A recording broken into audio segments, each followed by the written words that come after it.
Praise the Lord Jesus Christ. எனக்கு அன்பான தேவ ஜனங்களே, என்கரேஜ் பை ஹோலி ஸ்பிரிட் இந்த சீரீஸ்க்கு நான் உங்களை வரவேற்கிறேன். ஆண்டவருக்கு நான் மனதார நன்றி சொல்கிறேன். என்னோடு கூட யோவான் 3வது அதிகாரம் 34வது வசனம். தேவனால் அனுப்பப்பட்டவர் தேவனுடைய வார்த்தைகளை பேசுகிறார். தேவன் அவருக்கு தமது ஆவியை அளவில்லாமல் கொடுத்திருக்கிறார். இங்க இயேசு கிறிஸ்துவ பத்தியும் பிதாவை பத்தியும் பரிசுத்த ஆவியானவர் பத்தியும் இந்த இடத்துல பார்க்க முடியும். பாருங்க, தேவனால் அனுப்பப்பட்டவர். பிதாவினால் அனுப்பப்பட்டவர் யாரு? இயேசு கிறிஸ்து. தேவனுடைய வார்த்தையை பேசுகிறார். யார் பேசுகிறார்? இயேசு கிறிஸ்து. தேவன் அவருக்கு தமது ஆவியை, யார் அது? பரிசுத்த ஆவியானவர் அளவில்லாமல் கொடுத்திருக்கிறார். ஆமீன். அப்போ இயேசு கிறிஸ்துக்கு தேவனை பற்றி பேசுறச்சு பரிசுத்த ஆவியானோட அபிஷேகத்தினால நிரப்பப்பட்டதுனால தேவனை குறித்து அவர் தேவனுடைய வார்த்தையை குறித்து அளவில்லாமல் பேசுகிறாரா.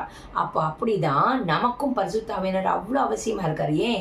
தேவனை குறித்து பேச, வேதத்தில் உள்ள சத்தியம் பேசுறதுக்கு ஆவியானவர் உதவியோடு தான் நம்மளால அந்த ஆவியில் உள்ள வசனத்தை, தேவனுடைய வார்த்தையை உண்மையுத்தமா நம்மளால பேச முடியும். ஸோ அப்படி பேசணும், அப்படி தேவனுக்காக வாழணும், தேவனுடைய வார்த்தையை நம்ம சொல்லணும்னாக்க ஆவியானவர் நமக்கு பரிசுத்த ஆவியானவர் மிகவும் அவசியம். இது வரைக்கும் பரிசுத்த ஆவியானவர் கிடைக்கல, உங்களுக்கு அபிஷேகம் வரலன்னா பிதா கிட்ட கேளுங்க, ஏசப்பா நாமத்துல கேளுங்க. நிச்சயமா பரிசுத்த ஆவியானவரை அவர் உங்களுக்கு அபிஷேகத்தை தந்தருள்வார். ஏன்னா மாம்சமான யாவர் மேலும் ஆவியை ஊற்றுவேன் ஆண்டவர் வாக்கு கொடுத்திருக்காரு. அது மாத்திரமல்ல, பரிசுத்த ஆவியர் அபிஷேகம் பெற்றும் இன்னும் கொஞ்சம் அனலும் இல்லாம குளிரும் இல்லாம நீங்க இருந்தீங்கன்னாக்க பரிசுத்த ஆவியானவர் வேதனைப்படுத்தின காரியங்களுக்கெல்லாம் அவர்கிட்ட மன்னிப்பு கேட்டு ஆவியானவரை என்னை மறுபடியும் நிரப்புங்க. எதுக்காக? ஏன் சுயத்துக்காகவோ என் மூலியமா அற்புத அடையாளங்கள் நடக்கணும்னு என்னோட பர்சனல் இதுக்காக இல்லை, தேவ ராஜ்யம் கட்டும்படி, மற்ற ஜனங்களை விடுதலையாக்கும்படி தேவனுடைய வார்த்தையை நான் போய் தெளிவாக, உண்மையாக, பயத்தோட இல்லாதபடிக்கு போல்டா பேசுறதுக்கு, தைரியத்தோட பேச, சத்தியத்தின்படி பேச எனக்கு அபிஷேகத்தை தாங்கப்பான்னு கேளுங்க. நிச்சயமா ஆவியானவர் உங்களையும் அளவில்லாமல் அவர் ஆவியை ஊற்றி அபிஷேகம் செய்வார். வாங்க நம்ம ஜெபிக்கலாம். எங்கள் அன்பின் பரலோக தகப்பனே, உம்மை துதிக்கிறோம். பரிசுத்த ஆவியானவரே உமக்கு நன்றி.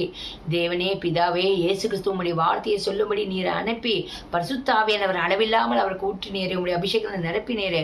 அது போல ஆண்டவரை சொல்லுகிற எங்களுக்கும் கேட்டுக் கொண்டிருக்கிற தேவ ஜனங்கள் ஒவ்வொருத்தருக்கும் பரிசுத்த ஆவியை நிரப்பி தேவனுடைய வார்த்தையை, சத்தியத்தை உள்ளபடி சொல்ல, அதை நாங்கள் அறிந்து கொள்ள, புரிந்து கொள்ள, அதன்படி வாழ்க்கையை வாழ ஆண்டவரே அப்படிப்பட்ட அந்த போதகத்தின் அபிஷேகத்தை, ஆண்டவரே சத்தியத்தை அறிந்து கொள்ளுகிற அபிஷேகத்தையும், ஆண்டவரே மற்றவர்களுக்கு தேவனுடைய வார்த்தையை ஸ்பஷ்டமாக சொல்லுகிற அபிஷேகத்தையும் தந்து ஆவியை அளவில்லாமல் பரிசுத்த ஆவியின் அபிஷேகத்தை அளவில்லாமல் ஊற்றுபடியாக ஜெபிக்கிறோம் ராஜா.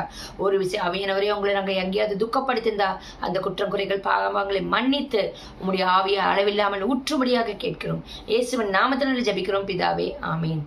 பரிசுத்த ஆவியானவரே, நீர் அப்படி செய்ய போறதுக்காக உமக்கு நன்றி. ஆமீன், ஆமீன். God bless you.